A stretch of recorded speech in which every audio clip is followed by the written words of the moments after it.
আমার স্বামী ব্যতীত অন্য পুরুষ আমার জীবনে আসার আগে যেন আমার মৃত্যু হয়। মরীচিকার পেছনে ছুটছে নয়ন ভাই। ভুল জায়গায় নিজের মূল্যবান সময় নষ্ট করবেন না। ভালোবাসা কি ভুল, রোদ? ভালোবাসা ভুল নয়, তবে ভুল মানুষকে ভালোবাসা ভুল। সবকিছু জেনে শুনে একজন বিবাহিত মেয়েকে ভালোবাসাটা ভুল। রোদ একটু থেমে আবারও বলা শুরু করে। অয়ন ভাই, শুভ্র ভাইয়ের সাথে আমার জীবন জড়ানো। এক জীবনে সে ব্যতীত অন্য পুরুষকে চাই না আমি। আমি তার বাম পাজরের অর্ধাঙ্গিনী, আর সে আমার স্বামী। তবে আমাদের সম্পর্ক সে মানুক বা না মানুক, এটা চরম সত্য, আমি তার স্ত্রী। আর এই চরম সত্যকে কেউ মিথ্যে বলতে পারবে না। কথাগুলো বলেই রোদ চলে যেতে নেয়। এমন সময় অয়ন রোদের হাত ধরে টেনে বলতে থাকে, আমি এই সব মানি না। আর তোমাকে আমার চাই মানে চাই। প্লিজ ভাইয়া হাতটা ছাড়ুন। রোদ হাত মুচড়ামুচড়ি করতে থাকে ছাড়ানোর জন্য, কিন্তু অয়ন হাত শক্ত করে চেপে ধরে আছে। অফিসের কাজ শেষ করে বাড়িতে ফিরছে শুভ্র। সিঁড়ি বেয়ে নিজের রুমের দিকে যেতে নেয়, কিন্তু এমন সময় চোখ পড়ে রোদ আর অয়নের দিকে। অয়ন রোদের হাত ধরে আছে, সেটা দেখেই যেন ধপ করে রাগটা উঠে যায়। রাগে চোখ দিয়ে আগুন ঝলসে পড়ছে। শুভ্রর মাথায় রাগ ফুলে গেছে। শুভ্রর মাথার রগ ফুলে গেছে। রেগে গিয়ে অয়নকে মারতে থাকে। অয়ন কিছু বলার সুযোগ পর্যন্ত পায় না। ঘুষি দিয়ে নাক ফাটিয়ে দেয়। নাকে হাত দিয়ে নিচে পড়ে আছে অয়ন। রোমান তাড়াতাড়ি এসে শুভ্রকে থামায়। শুভ্রকে অন্যদিকে ঠেলে দিয়ে রোমান গিয়ে অয়নকে ধরে নিজের রুমে নিয়ে যায়। বাড়ির মানুষকেও এই বিষয়টা জানলে সমস্যা হবে। শুভ্র রাগী চোখে তাকায় রোদের দিকে। রোদ মাথা নিচু করেছে, চোখ দিয়ে পানি পড়ছে। শুভ্র রোদের হাত ধরে টানতে টানতে নিজের রুমের দিকে নিয়ে যায়। রোদকে ধাক্কা দিয়ে বিছানায় ফেলে দেয়। রোদের যেন এখন সবকিছু অসহ্য লাগছে। রোদ বিছানা থেকে উঠে কিছু না বলেই যেতে নেয়। শুভ্র রোদের হাত টেনে ধরে নিজের কাছে এনে চুল চেপে ধরে নিজের মুখের কাছে এনে বলে, রোদ কি বলেছিলাম তোকে আমাকে পড়াতে আসবি না, কিন্তু তোর তো দিন দিন সাহস বেড়েই যাচ্ছে। হ্যাঁ, আমার অবাধ্য হোস, বেয়াদবের বাচ্চা। নিজেকে ছাড়াতে ছাড়াতে বলে, ছাড়ুন, যেতে দিন আমায়। বাহ, মুখে মুখে তর্ক করেও শিখে গেছিস না? চুল ছাড়ুন বলছি। আর আপনার সাথে আমি তর্ক করার কোনো ইচ্ছে নেই আমার। ছাড়ুন আমায়, আমি রুমে যাব। শুভ্র রাগী এই চোখে তাকিয়ে আছে রোদের দিকে। তারপর বলে, চুপ থাক শালি, তোকে কি বলেছিস সেটার উত্তর দে। তুই ওখানে তোর নাগরের সাথে কি করছিলি? হ্যাঁ, আমি আপনার সাথে সব কথার উত্তর দিতে বাধ্য নই। ছাড়ুন আমাকে। অবশ্যই বাধ্য তুই, আমার সব কিছুতে বাধ্য তুই। না, বাধ্য নই আমি, যেতে দিন আমায়। কোথাও যেতে পারবি না তুই, তোকে এখানেই থাকতে হবে। আমি আপনার মতো লোকের সাথে থাকবো না, ছাড়ুন আমায়। বলেই রোদ শুভ্রকে ধাক্কা দিয়ে সরিয়ে যেতে নেয়। শুভ্র আর নিজেকে শান্ত রাখতে পারে না, ঠাস করে চর বসিয়ে দেয়। রেগে গিয়ে ধাক্কা দিয়ে বিছানায় ফেলে দিয়ে রাগে রিরি করতে করতে বলে, তোর আজকে থেকে এখানে থাকতে হবে, তোর ইচ্ছা থাকুক বা না থাকুক। আর যদি থাপ্পড় না খেতে চাস তো চুপচাপ এখানে থাকবি। কথাগুলো বলে শুভ্র হাত দাঁড়ায় না। রাগে ধপধপ পা ফেলে রুম থেকে বেরিয়ে দরজা লক করে চলে যায়। রোদ দৌড়ে গিয়ে দরজা ধাক্কাতে থাকে, কিন্তু কোনোভাবে কেউ দরজা খুলছে না, আর না কারো সারা শব্দ পাচ্ছে। রোদ কাঁদতে কাঁদতে দরজা ঘেঁষে বসে পড়ে। সে কোনোভাবেই মানুষটার সাথে একই রুমে থাকতে চায় না। শুভ্রর দেওয়ার প্রতিটা আঘাত সে চাইলেও ভুলতে পারবে না, আর না একসাথে কখনো থাকতে পারবে। শুভ্র ছাদে দাঁড়িয়ে আছে, হাতে সিগারেট। শুভ্র নিজেই বুঝতে পারছে না তার সাথে কি হচ্ছে, কেনই বা এমন করছে সে রোদের সাথে। হঠাৎ পেছন থেকে রোমান শুভ্রের কাঁধে হাত রাখে। শুভ্র পিছনে ফিরে তাকায়, রোমানকে দেখে আবার আগের মতো দাঁড়ায়। রোমান শুভ্রের পাশে দাঁড়িয়ে বলে ওঠে, কেন করছিস এমন শুভ? তুই তো বলেছিলি যে রোদকে ভালোবাসিস না, তাহলে কেন অন্য কারোর সাথে দেখে সহ্য করতে পারিস না? বাজে কথা বাদ দে রোমানা। এসব মোটেও বাজে কথা নয় শুভ। তুই রোদকে ভালোবেসে ফেলেছিস, আর যার জন্য এমন করছিস।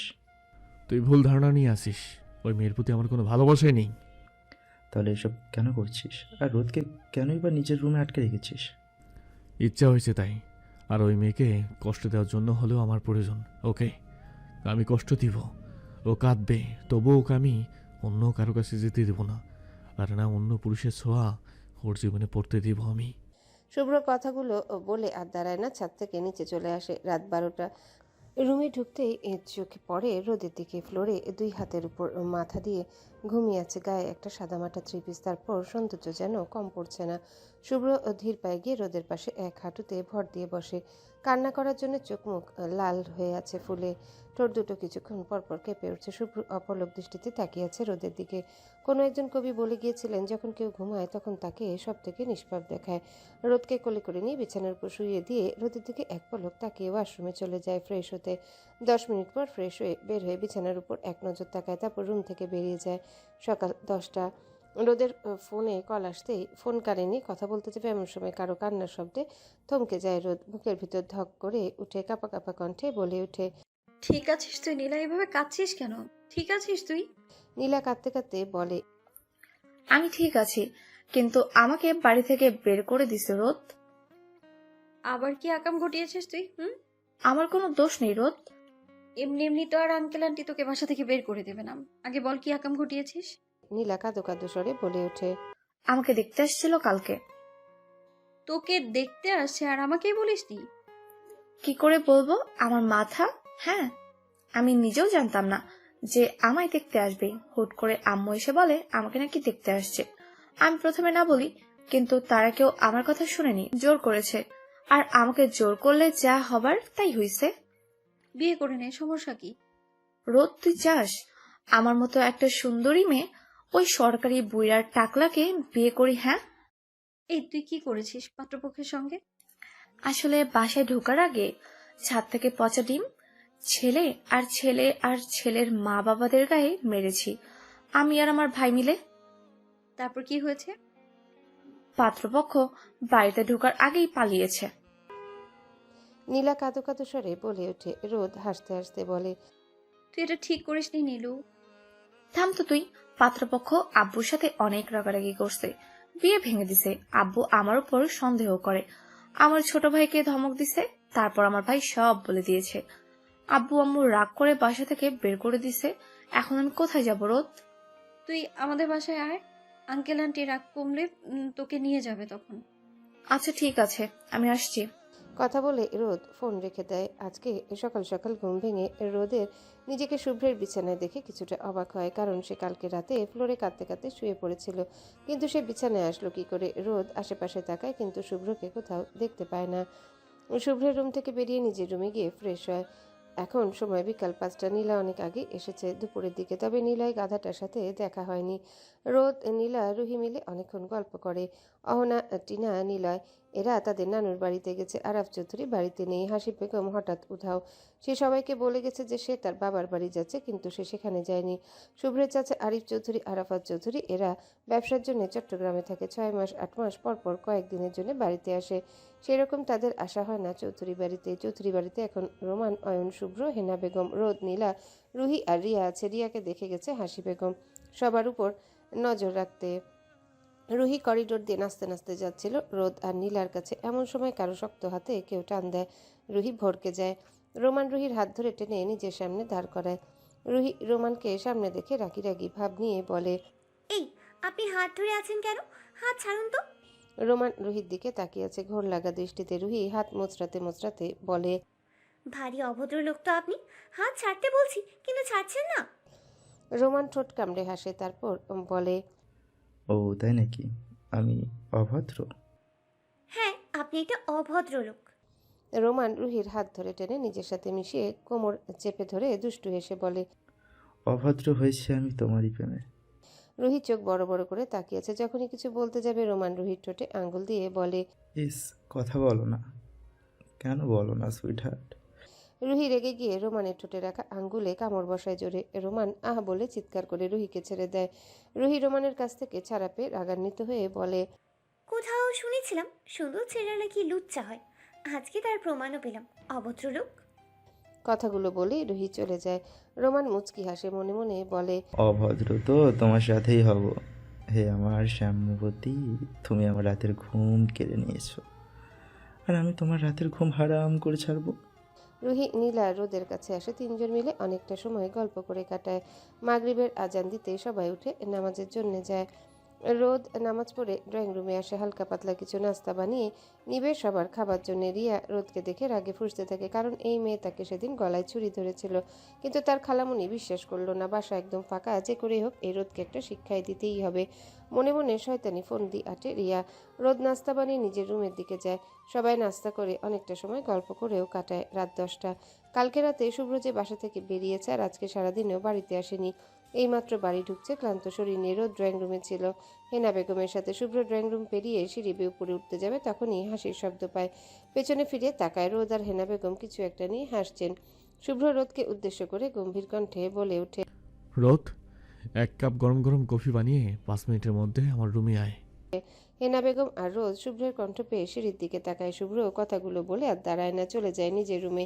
এই সব কিছুই উপরে দাঁড়িয়ে শুনছিল রিয়ার। আগে ফুঁসতে থাকে। হেনা বেগম মুচকি হাসে, তারপর রোদকে বলে ওঠে, যা আমার নাতির জন্য কফি নিয়ে আয়, যা তাড়াতাড়ি। কথাগুলো বলেই হেনা বেগম নিজের রুমে যায়। রোদ কিছুক্ষণ সে একই জায়গায় বসে থাকে। সে যত চাচ্ছে লোকের কাছ থেকে দূরে থাকতে, কিন্তু না, তাকে ঘুরে ফিরে এই লোকের কাছে যেতে হবে। রোদ বসা থেকে উঠে কিচেনে যায়, কফি বানিয়ে নিয়ে আসতে যাবে, তখনই হেনা বেগমের ডাক আসে। হেনা বেগম তার ওষুধ খুঁজে পাচ্ছে না, তাই রোদকে ডাকে। রোদ কফি টেবিলের উপর কফির মগ রেখে হেনা বেগমকে ওষুধ খুঁজে দিয়ে সেদিকে রিয়া কফির মগে এক গাদা লবণ দিয়ে দেয়। যখনই লবণ দিয়ে ড্রয়িংয়ের দিকে আসতে নেয়, তখনই রোদের সামনে পড়ে। রোদ ভ্রু কুচকে তাকায়, এখানে কি করছে? হাতে পানির বোতল দেখে কিছু জিজ্ঞাসা করতে গিয়ে আর করে না। রোদ কফির মগ নিয়ে শুভ্রের রুমে যায়। শুভ্র ফ্রেশ হয়ে ওয়াশরুম থেকে বের হয়, টি টেবিলের উপর কফির মগ রেখে যেতে নেয়। শুভ্র কফির মগ হাতে নিয়ে রোদকে ডাক দেয়। রোদ, রোদের পা থেমে যায়। শুভ্র কফি মুখে দিতে মেজাজ খারাপ হয়ে যায়। এটা কি কফি নাকি নুনে পোড়া? রেগে রোদের দিকে ছুঁড়ে মারে, সব গিয়ে পড়ে রোদের গায়ে। গরম কফি গায়ে পড়তেই রোদ হা বলে চিৎকার দেয়। শুভ্র রাগি চোখে তাকিয়ে বলে, এরকম জঘন্য কফি খেয়ে আমাকে মারতে চাস নাকি? রোদ টলমল চোখে তাকিয়েছে শুভ্রের দিকে। শুভ্র রোদের দিকে যখনই এগিয়ে আসতে নেয়, রোদ দৌড়ে রুম থেকে বেরিয়ে যায়। রোদ নিজের রুমে গিয়ে ওয়াশরুমে গিয়ে ঝর্ণা ঝেড়ে দিয়ে কাঁদতে থাকে। রোদ জামা খুলতে ফর্সা পেট লাল হয়ে আছে, হাতেও কিছু পড়েছে, সেই সব জায়গায় জ্বলছে। সেদিন রাতে বেল্টের আঘাতগুলো এখনো কালচে হয়ে আছে, এক এক জায়গা দাগ হয়ে আছে। আমি আপনার করা বাজে ব্যবহার, অত্যাচার এগুলো ভুলতে চাইলেও আপনার দেয়া আঘাতগুলো বারবার মনে করিয়ে দেয়। আমায় চাইলেও আমি ভুলতে পারি না কিছুই। শুভ্র বেলকনিতে দাঁড়িয়ে আছে, হঠাৎ ফোনে কল আসতে রিসিভ করে কানে ধরে। শুভ্র তাড়াতাড়ি ফোন কেটে বেরিয়ে যায় বাড়ি থেকে। 1 ঘন্টা পর হসপিটালের সামনে গাড়ি থামে। গাড়ি থেকে বেরিয়ে শুভ্র হসপিটালের ভেতরে যায়। কিছুক্ষণ আগে হসপিটাল থেকে কল আসছিল, সেদিন সেই মহিলার বিষয়ে। শুভ্র এতদিন ফোন দিয়ে খোঁজখবর নিয়েছে। ডাক্তার বলেছে জ্ঞান ফিরলে শুভ্রকে জানাবে। মহিলাটির জ্ঞান ফিরেছে, কিন্তু তার অবস্থা খুবই খারাপ। শুভ্র হসপিটালের করিডোরে আসতেই ডাক্তার আহান কেবিন থেকে বেরিয়ে আসে চিন্তিত হয়ে। শুভ্র কাছে এসে বলে, এই রোগী কি আপনার পরিচিত? শুভ্র ভ্রু কুচকে তাকায় ডক্টর আহানের দিকে, তারপর বলে, না ডাক্তার।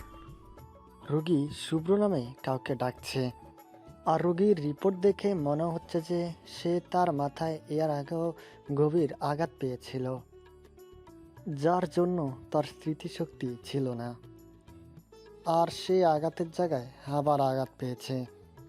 রোগীর বাঁচার চান্স খুব কম। শুভ্র নিজেকে খুব অপরাধী মনে হয়, তার জন্য একজন মানুষ মৃত্যুর মুখে। ডক্টর আহান আবারও বলে ওঠে, মিস্টার শুভ্র, আমার কেন জানি মনে হচ্ছে আপনার পরিচয় কেউ হতে পারে। আপনি দেখা করুন। কথাগুলো বলেই ডাক্তার আহান চলে যায়। ডক্টর চলে যেতেই শুভ্র কেবিনের দরজা খুলে ভেতরে ঢুকে। সামনে তাকাতে দেখে দুজন নার্স মহিলাটির দুই দিকে দুহাত ধরে রেখেছে। মহিলা মুখ থেকে শুভ্র শুভ্র নাম ধরে ডাকছে। শুভ্র ভ্রু কুচকে আসে, সামনে আরো 2 কদম এগিয়ে যায়। মহিলার সামনে যেতে শুভ্রর চোখ বড় বড় হয়ে যায়। কাঁপা কাঁপা কণ্ঠে বলে ওঠে, রহিমা খালা, আপনি এখানে? কারো কণ্ঠস্বর পেতে সাথে সাথে সামনে তাকায়। মহিলাটি শুভ্রকে দেখে চুপ হয়ে যায়, কাঁপা কাঁপা হাত বাড়িয়ে দেয় শুভ্রর দিকে। শুভ্র হতবাক, এত বছর পর রহিমাকে এখানে দেখে। রহিমা কাঁপা কাঁপা কণ্ঠে বলে ওঠে, তুই শুভ্র বাবা? শুভ্র মাথা নাড়ায়। রহিমা কাঁপা কাঁপা হাতে শুভ্রের হাত চেপে ধরে, মুখ থেকে অক্সিজেন মাস্ক খুলে আস্তে আস্তে কিছু বলে ওঠে, শুভ্র বাবা, আল্লাহ হয়তো সত্য জানানোর জন্য এখনো আমাকে বাঁচিয়ে রেখেছে।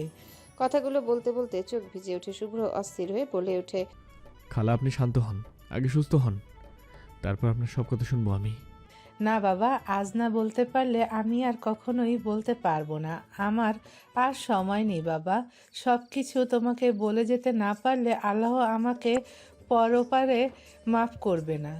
শুভ্রের কপাল কুঁচকে আসে। কি এমন সত্য বলতে চায় যা সে জানে না? রহিমা কাঁপা কাঁপা কণ্ঠে বলে ওঠে, তোমার মাকে রোদ খুন করেনি, আর না রোদের কোনো দোষ ছিল।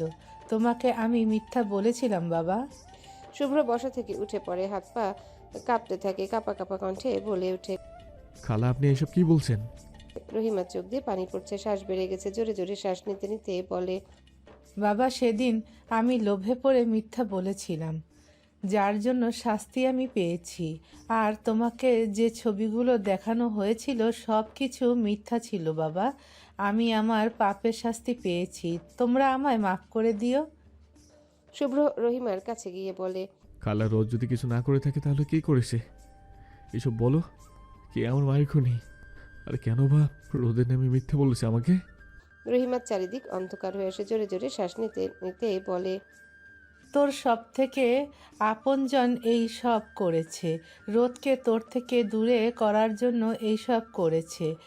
ওরা সবাই মিলে তোর মা বাবাকে, তোর আর কিছু বলতে পারে না। শুভ্রর চোখ লাল হয়েছে, হাত পা থরথর করে কাঁপছে। রহিমা খালাকে চিৎকার করে ডাকে, কিন্তু কোনো সাড়া শব্দ পায় না। এই প্রথমবার শুভ্রের বুকে হাহাকার সৃষ্টি হয়ে পুরো শরীর থরথর করে কাঁপছে। তার মনে পড়ে যায় রোদের প্রতি করা প্রতিটা অন্যায়। শুভ্র চিৎকারে ডক্টর এসে বলে, রুগী আর বেঁচে নেই। শুভ্র ধপ করে নিচে বসে পড়ে। ডক্টর নার্স শুভ্রকে এমন দেখে অবাক হয়ে তাকিয়েছে। তারা যতদূর জানে শুভ্র চৌধুরী অনেক শক্ত মনের মানুষ, অনেক কঠোর। তাকে এইভাবে ভেঙে পড়তে দেখে কিছু নার্স যায় তুলতে, শুভ্র হাত দিয়ে থামিয়ে দেয়। রাত এখন 12টা। অন্ধকার রুমে বসে আছে শুভ্র, হাত দিয়ে রক্ত পড়ে, পুরো ফ্লোর বেজ রক্ত ঝরে যাচ্ছে। হাত থেতলে ফেলেছে, রুমের দেয়ালে রক্ত লেগে গেছে। শুভ্রর চোখগুলো লাল, শার্ট এলোমেলো, চুলগুলো অগোছালো। এই অবস্থায় শুভ্রকে দেখলে যে কেউই ভয় পাবে। শুভ্র এত কিছু করেও যেন রাগ কমছে না। রাগে আবার দেয়ালে ঘুষি দিতে থাকে, হাত দিয়ে গলগল করে রক্ত পড়ছে। শুভ্র চিৎকার করে বলতে থাকে, এই হাত দিয়ে আমি আমার ছোট্ট ফুলটাকে আঘাত করেছি। এই হাত আমি রাখবো না, রাখবো না আমি। এই হাত কি করে পারলাম এতটা নিষ্ঠুর হতে আমি? শুভ্র ক্লান্ত হয়ে বসে পড়ে, রাগে নিজের চুল চেপে ধরে বলতে থাকে, কেন সত্যিটা খুঁজলাম না? সামান্য কিছু ছবি আর আর ওদের কথায় বিশ্বাস করলাম আমি। আমি আমার ছোট্ট পাখিটাকে কি করে পারলাম এত কষ্ট দিতে? শুভ্র ডুব দেয় অতীতে। অতীত চৌধুরী বাড়ির চারিপাশে ঘুরে ঘুরে দৌড়ে 10 বছরের একটা বাচ্চা মেয়ে, কোমর পর্যন্ত চুলগুলো, দৌড়ানোর জন্য দুলছে, দৌড়াচ্ছে আর খিলখিল করে হাসছে। পেছন পেছন দৌড়াচ্ছে আরও একটা মেয়ে, গায়ের রং শ্যামবর্ণ, চেহারা জুড়ে যেন মায়ের বসবাস। হঠাৎ কারোর সাথে ধাক্কা খেয়ে নিচে পড়ে যায়। শুভ্রর পরীক্ষা শেষ, যার জন্য বাড়িতে এসেছে। ছোট একটা বাচ্চার সাথে ধাক্কা খায়, রাগি চোখে তাকায় রোদ। ব্যথা পেয়ে জোরে জোরে কেঁদে দেয়। রোদকে দেখে শুভ্র মনে মনে বলে, এ তো তার ফিল্টার খাওয়ার বাচ্চা না বউ, কপাল। তার 20 বছর বয়সে তার মা বাবা মিলে 10 বছরে এক ফিটার খাওয়া বাচ্চার সাথে বিয়ে দিয়ে দিয়েছে। শেষ কত ইচ্ছা ছিল বউকে নিয়ে ঘুরবে, আদর করবে, সবসময় তার বউ তার যত্ন নেবে। কিন্তু তার কপাল, এই মেয়ে বড় হতে হতে আমি তখন বুড়ো হয়ে যাব।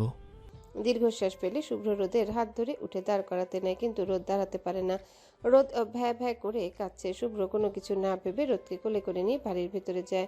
রোদের কান্নার শব্দ পেয়ে রান্নাঘর থেকে বের হয়ে আসেন আফরিন বেগম। শুভ্রকে দেখে বলে, এই, তুই রোদের সাথে কি করেছিস? হ্যাঁ, শুভ্রের বিরক্তিতে নাক মুখ কুচকে আসে। আফরিন বেগমকে উদ্দেশ্য করে বলে, আম্মু তোমার এইটুকু মেয়ের সাথে কী বা করবো? দৌড়লেই তো ভ্যাবা করে। তুমি যেমন ভাবছো তোমার মাকে আমি খেয়ে ফেলেছি। শুভ্র রোদকে সোফায় বসিয়ে দিতে দিতে বলে, তোমার মেয়ে বাইরে খেলতে গিয়ে পড়ে গেছে। কথাগুলো বলে শুভ্র সিঁড়ি দিয়ে নিজের রুমে চলে যায়। আফরিন বেগম ব্যস্ত হয়ে বলে ওঠে, কতবার বলেছি রোদ দৌড়াদৌড়ি করিস না, কিন্তু তুই আমার কথা শুনিস না। যখন মামুনি থাকবো না তখন বুঝবি। কথাগুলো বলতে বলতে আফরিন বেগমের চোখে পানি চলে আসে। রোদ আফরিন বেগমকে জড়িয়ে ধরে বলতে থাকে, খালামণি, তোমাকে আমি কোথাও যেতে দিব না। আফরিন বেগম রোদকে জড়িয়ে ধরে। আমি তোদের ছেড়ে কোথাও যাব না। আফরিন বেগমের বড্ড আদরের রোদ। নিজের মেয়ে থেকে এই মেয়েটাকে বড্ড বেশি ভালোবাসে। রোদের মা বাবা যখন মারা যায় গাড়ি অ্যাক্সিডেন্টে, তখন রোদের বয়স 7 বছর। তখন রোদে চৌধুরী বাড়িতে আসে। আরাফ চৌধুরী, আফরিন বেগম, কেউ মা বাবা অভাব বুঝতে দেয়নি রোদকে। তাই তো নিজের প্রাণপ্রিয় ছেলের সাথে একরকম জোর করে বিয়ে দেয় আফরিন বেগম, কারণ সে চায় না রোদকে দূরে রাখতে। এখন হয়তো কিছু বুঝে না, কিন্তু বড় হলে সব রোদ একদিন বুঝে যাবে। আর সে শুভ্রকেও দেখেছে, উপর উপর রাগ দেখালো, আড়াল থেকে রোদের খেয়াল রাখে। প্রথম প্রথম রাগ করেছিল এত ছোট মেয়ের সাথে বিয়ে দেওয়ার জন্য, কিন্তু এখন তার মনে হচ্ছে শুভ্র সবটা মেনে নিচ্ছে। রাত 9টা, শুভ্রের রুমে আসে। পাশে উকি দিচ্ছে রোদ। রুমে শুভ্রকে দেখতে না পেয়ে চুপি চুপি গুটি গুটি পায় রোদ। রুমে ঢুকে বিছানার উপর অনেকগুলো চকলেট দেখে চুপি চুপি চকলেটগুলোতে হাত বাড়ায়। শুভ্র সাথে সাথে রোদের হাত চেপে ধরে। রোদ শুভ্রকে দেখে ভয় পেয়ে যায়। শুভ্র রোদের হাত টেনে ধরে সামনে দাঁড় করিয়ে রোদকে বলে, এই তুই এখানে কি করলি? আর আমার চকলেটে হাত দিচ্ছিস কেন? হ্যাঁ, রোদ ভয়ে ভয়ে তোতলিয়ে বলে ওঠে, শুভ্র ভাই, আমি তো দেখেছিলাম ও দুলাতি। শুভ্র রাগী চোখে তাকিয়ে বলে, এই তুই কাকে ভাই বলছিস? হ্যাঁ, কে তোর ভাই? কেন তুমি ভাই? আমি তোর ভাই না, তোর জামাই। জামাই কি আমাকে কিনে দিবে ভাইয়া? শুভ্র কপালে হাত দিয়ে বলে। হায় রে কপাল, আম্মু আমাকে কোন বলদের সাথে বিয়ে দিয়েছে। রোদ কিছু না বুঝে শুভ্রের দিকে তাকিয়েছে। শুভ্র আবারও বলে ওঠে, এই যে কিছুদিন আগে যে আমাদের বিয়ে হয়েছে, এখন আমি তোর ভাই নই, আমি তোর জামাই, আর তুই আমার বউ, বুঝছিস? রোদ মাথা দুলায়, তার মানে সে বুঝেছে। শুভ্র রোদকে আবারও বলে ওঠে, চকলেট খাবি? খাবো। চকলেট দেব, তবে একটা শর্ত আছে। রোদ কিছু না বুঝে তাকিয়েছে শুভ্রর দিকে। শুভ্র বলে ওঠে, তুই আমার গলা জড়িয়ে ধরে আমার যতগুলো চুমু খাবি, আমি তোকে ততগুলো চকলেট দেব। রোদ খুশিতে গদগদ হয়ে বিছানার উপর উঠে দাঁড়ায়। শুভ্র বিছানায় বসা।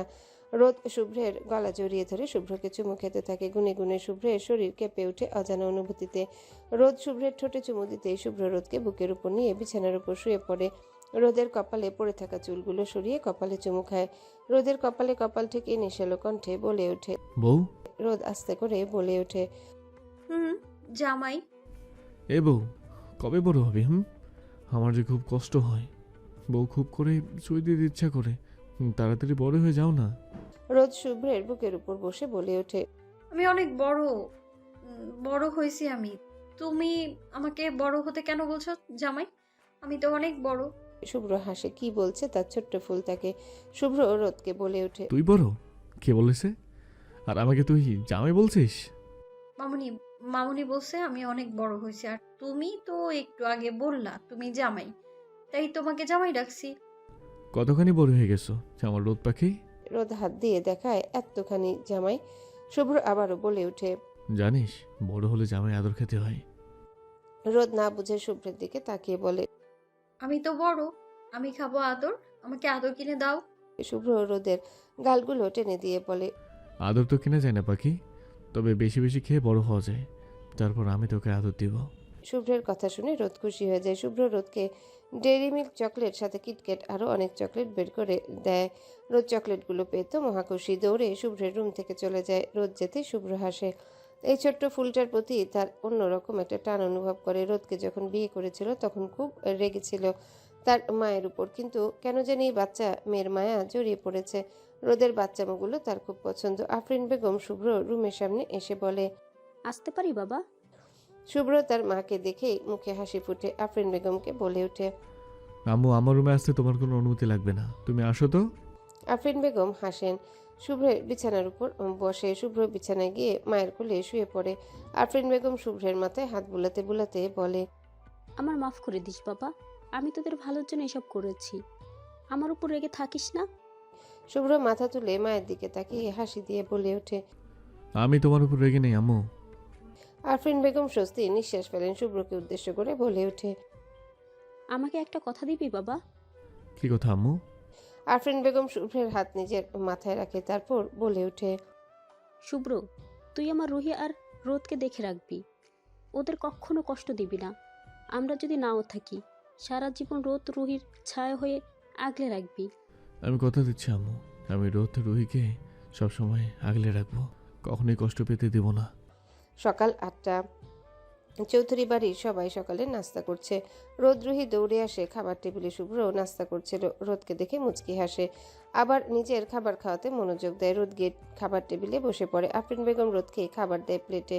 রোদ প্লেটে খাবারের দিকে তাকিয়ে ঠোঁট উল্টে আফরিন বেগমের দিকে তাকিয়ে বলে ওঠে, মামুনি আমাকে আরো বেশি খাবার দাও। রোদমা, এই খাবারটা শেষ করো, তারপর দিচ্ছি। না, আমাকে আরো বেশি করে খাবার দাও তো, আমাকে বেশি বেশি খেতে হবে। মা, তুমি ওর থেকে বেশি খেতে পারবে না? রোদ মুখ ফুলিয়ে বলে, পারবো আমি, আমার জামাই বলছে বেশি বেশি খেতে। রোদের মুখে জামাই ডাক শুনে টেবিলে সবার খাওয়া থেমে যায়। সবাই রোদের দিকে তাকায়। শুভ্র মাথা নিচু করে আছে, না জানি পুচকি মেয়ে তার মান সম্মানের ফালুদানা করে ফেলে। আফরিন বেগম বলে ওঠে, জামাই তোমাকে বেশি বেশি খেতে বলেছে রোদ? রোদ বলে ওঠে, আমাকে তাড়াতাড়ি বড় হতে হবে মামুনি, জামাই বলছে বেশি বেশি খেয়ে তাড়াতাড়ি বড় হতে, তাহলে নাকি আমায় আদর দেবে। হেনা বেগম রোদের কথা শুনে ঠোঁট টিপে হাসেন। আফরিন বেগম পুনরায় বলে ওঠে, রোদমা, তা তোমার জামাইটা কে শুনি? রোদ এক আঙ্গুল সামনের দিকে তাক করে বলে ওঠে, ওই তো আমার জামাই। তোমাকে শুভ্রকে জামাই বলে ডাকতে কে বলেছে রোদ? জামাই কালকে বলেছে তাকে যেন ভাইয়া না ডাকে, জামাই যেন বলি, তাই জামাই বলছি। আর আমি তো তার বউ। রোদের কথা শুনে শুভ্রের বিষম লেগে যায়, জোরে জোরে কাশতে থাকে। শুভ্র আর খাবার টেবিলে 1 সেকেন্ড থাকে না, তাড়াতাড়ি উঠে কাউকে কিছু না বলে নিজের রুমে চলে যায়। আর 1 সেকেন্ড এখানে থাকলে আমি নিশ্চিত চুমু খাওয়ার কথাটা বলে দিবে, শেষ সম্মানটুকু রাখতে পারবে না। শুভ্র যেতেই খাবার টেবিলে সবাই হেসে দেয়। 2 দিন পর হেনা বেগম, রুহি এরা কেউ বাসায় নেই, গ্রামের বাড়িতে গেছে। রোদ যেতে চেয়েছিল কিন্তু আফরিন বেগম যেতে দেয়নি, মামুনি বারণ করেছে বলে রোদ আর জেদ করেনি যাওয়ার জন্যে। এই 2 দিন শুভ্র বাড়িতে ছিল। আজকে শুভ্র, রোমান, অয়ন মিলে সাজেক ঘুরতে যাবে। শুভ্র জামা কাপড় লাগেজে গুছিয়ে রেখে রেডি হচ্ছিল, এমন সময় রোদ দৌড়ে আসে শুভ্রর কাছে। শুভ্র এক নজর রোদের দিকে তাকায়। রোদ বিছানার উপর উঠে দাঁড়ায়, শুভ্রকে ডাক দিয়ে বলে, এই জামাই শোনো। শুভ্র রোদের দিকে ফিরে তাকায়। এই মেয়ে তাকে এখন সবার সামনে বসে যখন তখন জামাই বলে ডাকে, যার জন্যে তার সবার সামনে কয়েকবার লজ্জায় পড়তে হয়েছে। শুভ্র রোদের সামনে দাঁড়ায়। রোদ শুভ্রের গলা জড়িয়ে ধরতে নেয়, কিন্তু শুভ্র হাইট বড় হতে পারে না। রোদ শুভ্রের গলা জড়িয়ে ধরতে ব্যর্থ হওয়া শুভ্র রোদের কোমর জড়িয়ে ধরে কোলে তুলে নেয়। রোদ এর সাথে সাথে শুভ্রের গলা জড়িয়ে ধরে বলতে থাকে, তুমি কোথায় যাচ্ছ জামাই? শুভ্র রোদের নাকে নিজের নাক ঘষে আদুরে কণ্ঠে বলে ওঠে, বউ, আমি বন্ধুদের সাথে ঘুরতে যাচ্ছি। আমিও যাব তোমার সাথে। বউ, তুমি তো এখনো ছোট, বড় হও, তারপর নিয়ে যাব। রোদ ঠোঁট ফুলিয়ে বলে, আমি তো বেশি বেশি খাই, এখন তো বড় হয়ে গেছি, আমিও যাব তোমার সাথে। রোদ, এখন না, পরে। আমি তোমাকে অনেক সুন্দর জায়গায় নিয়ে যাব। শুভ্রের কথা শুনে রোদের চোখে পানি টলমল করছে। অভিমান করে কোল থেকে নামতে নেয়। শুভ্র রোদকে আরো শক্ত করে জড়িয়ে ধরে গাল টেনে আদুরে কণ্ঠে বলে ওঠে, ইস, আমার বাচ্চা ও দেখে রাগ করতে পারে। রোদের চোখের পানি মুছে দিয়ে গালে শব্দ করে চুমু খেয়ে বলে ওঠে, এইভাবে কাঁদবি না, ওকে? এইভাবে কাঁদলে তোকে আদরে তো লাগে, খেয়ে ফেলতে ইচ্ছে করে। রোদ কিছু না বুঝে শুভ্রের দিকে তাকিয়ে আছে। শুভ্র রোদকে আরো শক্ত করে জড়িয়ে ধরে আদুরে কণ্ঠে বলে ওঠে, শোনা বউ আমার, এইভাবে কাঁদে না। আমি যাব, আবার উড়ে তোমার কাছে চলে আসবো, কেমন? শুভ্র কথাগুলো বলে রোদের হাতে অনেকগুলো চকলেট দেয়। রোদ চকলেট দেখে খুশিতে চোখ মুখ চকচক করে ওঠে। শুভ্র রোদকে আবারও বলে ওঠে, বউ, তুমি এই চকলেটগুলো খেয়ে শেষ করো, আমি তোমার চকলেট শেষ হওয়ার আগেই চলে আসবো। তোমার জন্য আরও চকলেট গিফট নিয়ে আসবো, কেমন? রোদ খুশিতে বলে ওঠে। আচ্ছা ঠিক আছে। শুভ্র রোদকে কোল থেকে নিচে নামায়। রোদ চকলেট পেয়ে খুশিতে দৌড়ে নিজের রুমে চলে যায়। শুভ্র আফরিন বেগমকে বলে চলে যায়। আফরিন বেগমের মনটা ভালো নেই, কেমন যেন করছে। বাড়িতে শুধু রোদ, আফরিন বেগম, হাসি বেগম আর রিয়া আছে, আর কাজের মহিলা রহিমা খালা। সকাল 10টা। চৌধুরী বাড়িতে পিনপতন, নীরবতা। বাহিরে মানুষের কান্নার শব্দ। রোদের ঘুম ভেঙে যায়। ঘুম থেকে উঠে আস্তে আস্তে বাড়ির বাহিরের দিকে যায়। সবাই কাঁদছে। হেনা বেগম, আরাফ চৌধুরী, নিলয়, রুহি। রোদের চোখে পড়ে সাদা কাপড়ে ঢাকা একটা লাশের দিকে। সামনে এগিয়ে যেতে দেখে তার মামুনি শুয়ে আছে। রোদের হঠাৎ মনে পড়ে যায় তার মা বাবার কথা। তার বাবাকে তো এরকম শুয়ে রেখেছিল। কিছু লোক বলেছিল তার মা বাবা নাকি মরে গেছে, আর নাকি তার মা বাবা কথা বলবে না আর আসবে না। রোদ দৌড়ে গিয়ে খাটের পাশে দাঁড়ায়। আফরিন বেগম হাত ধরে টানতে থাকে আর বলতে থাকে, মামনি তুমি এভাবে শুয়ে আছো কেন? ওঠো না তুমি মামনি, ওঠো, আমার ভয় লাগছে মামনি, ওঠো না। হেনা বেগম রোদকে গিয়ে জড়িয়ে ধরে কাঁদতে কাঁদতে বলে ওঠে, তোর মামনি আর উঠবে না রোদ, তোর মামনি তোর মা বাবার কাছে চলে গেছে। রোদ হেনা বেগমের কথা শুনে জোরে কেঁদে ওঠে। আফরিন বেগমের কাছে গিয়ে পুরো মুখে চুমু খেতে খেতে বলে, মামনি তুমি আব্বু আম্মুর কাছে যেও না, আমায় ছেড়ে। আমি আর দুষ্টুমি করব না, সব কথা শুনবো তোমার। মামনি ওঠো না তুমি, দেখো না সবাই কাঁদছে কেমন করে, আমার ভয় লাগছে মামনি। তুমি তো বলেছিলে আমায় ছেড়ে যাবে না। রোদের কান্না দেখে আশেপাশে সবাই কাঁদছে। শুভ্র এক কোণে দেয়াল ঘেঁষে বসে আছে। আফরিন বেগমকে কবর দিয়ে সবাই বাড়িতে আসে। রোদ কাঁদতে কাঁদতে শরীর খারাপ করে ফেলেছে। 7 দিন পর। শুভ্র এই 7 দিনে রোদকে একটা বারের জন্য দেখেনি, বেঁচে আছে কিনা মরে গেছে। হাসি বেগম মুখে বিশ্বজয়ের হাসি। সবকিছু প্ল্যান মতোই হচ্ছে। শুভ্রকে ভুল বুঝিয়েছে যে রোদ তার মায়ের খুনি, আর আসল সত্যি কখনোই কেউ জানতে পারবে না। রোদ অনেকদিন ধরে অসুস্থ, বারবার মামুনি মামুনি করছে। শুভ্র আগের মতো আর নেই, গম্ভীর মুখে কোনো হাসি নেই, বাড়ির কারোর সাথে কথা বলে না, চোখ দুটো সবসময় লাল হয়ে থাকে। ড্রয়িং রুম থেকে বেরিয়ে বাহিরের দিকে যাচ্ছিল শুভ্র, এমন সময় রোদ এসে শুভ্রকে জড়িয়ে ধরে। শুভ্র লম্বা হাতে রোদ শুভ্রের কোমর পর্যন্ত ধরতে পারে। রোদ কাঁদতে কাঁদতে বলে ওঠে, আমাকে মামুনির কাছে নিয়ে চলো শুভ্র ভাই, আমি মামুনির কাছে যাব। রোদকে দেখে শুভ্রের রাগটা যেন তাও তাও করে বেড়ে যায়। রোদকে ধাক্কা দিয়ে সরিয়ে দেয় নিজের কাছ থেকে। রোদ টি টেবিলের উপর গিয়ে পড়ে। রোদের কপাল ফেটে রক্ত পড়ছে। রোদ সাথে সাথে অজ্ঞান হয়ে যায়। শুভ্র এসব কিছু যেন দেখেও দেখছে না। আরাফ চৌধুরী এসব দেখে শুভ্রর গালে ঠাস ঠাস দুটো থাপ্পড় মারে। তোমার সাহস কি করে হয় রোদের গায়ে হাত তুলতে? শুভ্র রেগে গিয়ে দাঁতে দাঁত চেপে বলে ওঠে, বাবা সবকিছু জেনে শুনে একটা খুনি সাপোর্ট করছো তুমি, হ্যাঁ? রোদ খুনি না, তুমি ভ্রমে আছো শুভ্র। সবকিছু চোখের সামনে থেকে সত্যকে মিথ্যে কেন বানাচ্ছ? শুভ্র, রোদ একটা বাচ্চা মেয়ে। তুমি রোদ ভুল করেও থাকে, রোদকে মাফ করে দেওয়া উচিত। মাফ আমি রোদকে কখনোই করব না, আর না এই খুনি বাড়িতে থাকবো আমি। আরাফ চৌধুরী আর কিছু না বলতে দিয়ে শুভ্র বেরিয়ে যায়। 1 মাস পর আজকে শুভ্রের ফ্লাইট। হেনা বেগম কাছে আরাফ চৌধুরী শুভ্রকে অনেক বুঝিয়েছে রোদকে মাফ করে দিতে, কিন্তু শুভ্র কোনোভাবেই বাড়িতে থাকতে রাজি না। রোদ এখানে থাকলে সে কোনোভাবেই বাড়িতে থাকবে না। এই 1 মাসে শুভ্র রোদের সাথে অনেক বাজে ব্যবহার করেছে। ছোট্ট রোদের মনে অনেক দাগ কেটেছে। বড্ড অভিমানে হারিয়ে গেছে আগে সেই দুষ্টু রোদ। পুরো বাড়ি যার হাসিতে ঝংকার তুলতো, আজ সেই ছোট্ট পরিটা চুপ হয়ে গেছে। বাড়ির সবাই তার সাথে কেমন করে কথা বলছে, কেউ তাকে ভালোবাসছে না। সারাক্ষণ নিজেকে ঘরে বন্দি করে রেখেছে। মামুনির ছবি বুকে জড়িয়ে কাঁদছে। তার শুভ্র ভাইও সবার মতো পচা হয়ে গেছে। তাকে এখন খুব মারে, রাগ দেখায়। রুহিকে শুভ্র কোথায় যেন নিয়ে গেছে। রুহিকে নিয়ে যাওয়ার দিন অনেক কেঁদেছিল রোদ, কিন্তু শুভ্র কারো কথা শুনেনি। রুহিকে কোথায় যেন রেখে গেছে, নিজের দেশ ছেড়ে চলে যায় অনেক দূরে। শুভ্র রোদের বাঁধনহারা প্রেম শুরু হওয়ার আগে যেন সব মিথ্যা বেড়াজালে পড়ে শেষ হয়ে যায়। কেটে যায় অনেকটা বছর। সেই ছোট্ট রোদ বড় হয়ে গেছে, আর শুভ্র আগের থেকে কঠোর আর নিষ্ঠুর হয়ে যায়। নিজের মনে রোদের প্রতি ভালোবাসা মিথ্যার কাছে চাপা পড়ে যায়। শুভ্র হয়ে যায় রাগী, গম্ভীর, বদমেজাজি। বর্তমান শুভ্র রুমের আশেপাশে তাকায়। রুমের দেয়ালে রোদের ছোট্টবেলার ছবি, তাদের ছোটবেলার বিয়ের ছবিও আছে। শুভ্র আস্তে করে উঠে দাঁড়ায়। ধীর পায়ে আফরিন বেগমের একটা ফটোর সামনে গিয়ে হাঁটু গেড়ে বসে পড়ে। মাথা নিচু করে কান্না মিশ্রিত কণ্ঠে বলে ওঠে, হ্যালো বন্ধুরা, পরবর্তী পার্ট খুব তাড়াতাড়ি আসবে, তো সবাই অপেক্ষায় থাকো। আর চ্যানেলটি যারা এখনো সাবস্ক্রাইব করনি তারা পরবর্তী পার্ট দেখার জন্য চ্যানেলটি সাবস্ক্রাইব করে রেখো। ধন্যবাদ সবাইকে, আমাদের সাথেই থেকো।